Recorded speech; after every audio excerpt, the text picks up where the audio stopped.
Financial planning याला खूप aggressively promote केलं जात आहे. आज भारतामध्ये जर बघितलं गेलं तर फायनान्शियल विषयी खूप काही असं अज्ञान आहे असं मला स्ट्रॉंगली वाटतं.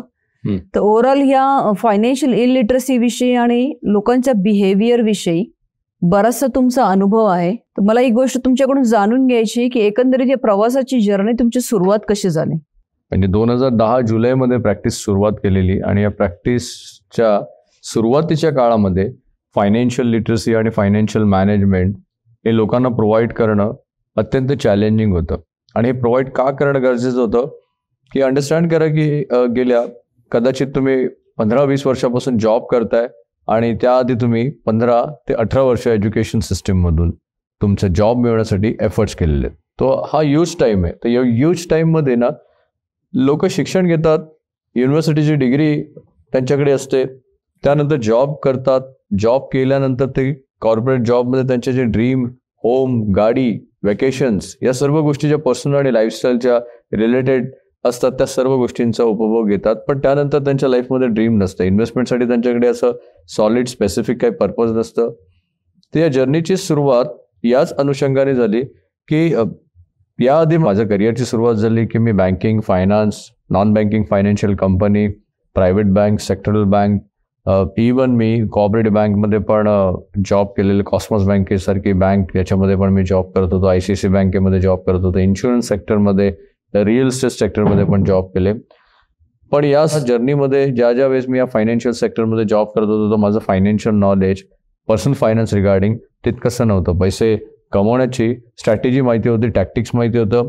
सेल्स डिपार्टमेंटमध्ये गेल्या कारणाने ते सर्व शिकता येऊ शकतं ट्रेनिंगमध्ये. तर पैसे कमवण्यामध्ये मास्टरी मिळवली, पण पैसे मॅनेजमेंट आणि मल्टिप्लिकेशनचं सायन्स माहीत नव्हतं आणि त्यामुळे बॅड फायनान्शियल डिसिजन घेतले गेले. त्यावेळेस तुम्हाला फायनान्शियल मॅनेजमेंटचं नॉलेज प्रिन्सिपल बेस नसतं.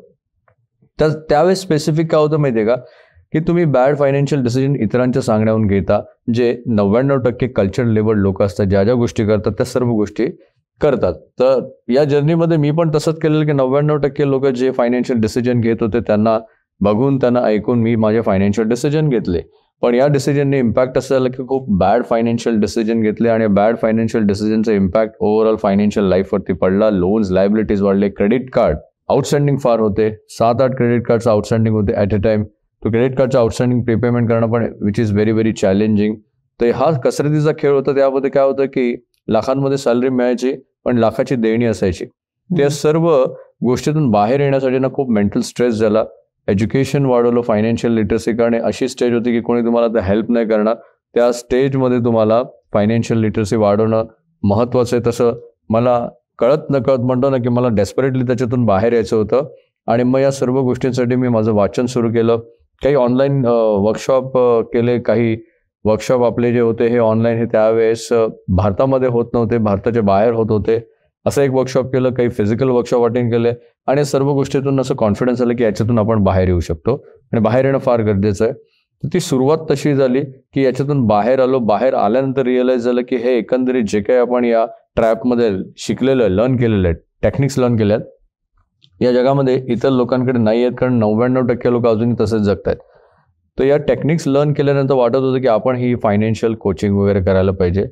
आणि सुरुवात मग सर्टिफाईड फायनान्शियल प्लॅनिंगचं एक आर्टिकल आलं. या आर्टिकलमध्ये बघितलं होती, रिअलाइज झालं की आपण पण या करिअरमध्ये एंटर करू शकतो. तर ही जर्नी सुरुवात इथून झाली.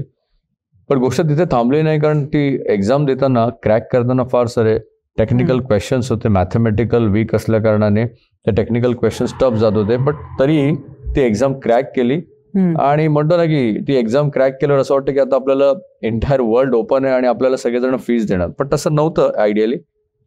ज्यावेळेस मार्केटमध्ये आलं होतं रिअलाइज झालं की 1-1.5 वर्ष कोणी तुम्हाला फीज देत नाहीये, कोणी तुमचं कन्सल्टेशन ऐकत नाहीये. देन खूप टफ सिच्युएशन ते 1.5 वर्षामध्ये सोडायचं. सोडलेलं डिसिजन आहे ते पुन्हा बॅकफायर होऊ शकेल. सपोर्ट फॅमिलीकडून थोडा मिळत होता पण कन्व्हिक्शन लूज होत होतं. पण फायनली काही चांगले मेंटॉर्स सोबत असल्या कारणाने त्यावेळेस तिथे थांबणं डिसाईड केलं आणि 2008 मध्ये जॉब सोडलं. 2008 मध्ये जॉब सोडल्यानंतर जर्नी स्टार्ट झाली तिथून आणि तब्बल 2010 पर्यंत आम्ही प्रॅक्टिस स्टार्ट केली. ही जर्नी अशी एवढी लॉंग स्टोरी, बऱ्याच गोष्टी आहेत, काही गोष्टी सांगण्यासारख्या नाहीत, पण 2010 मध्ये प्रॅक्टिस सुरू केली.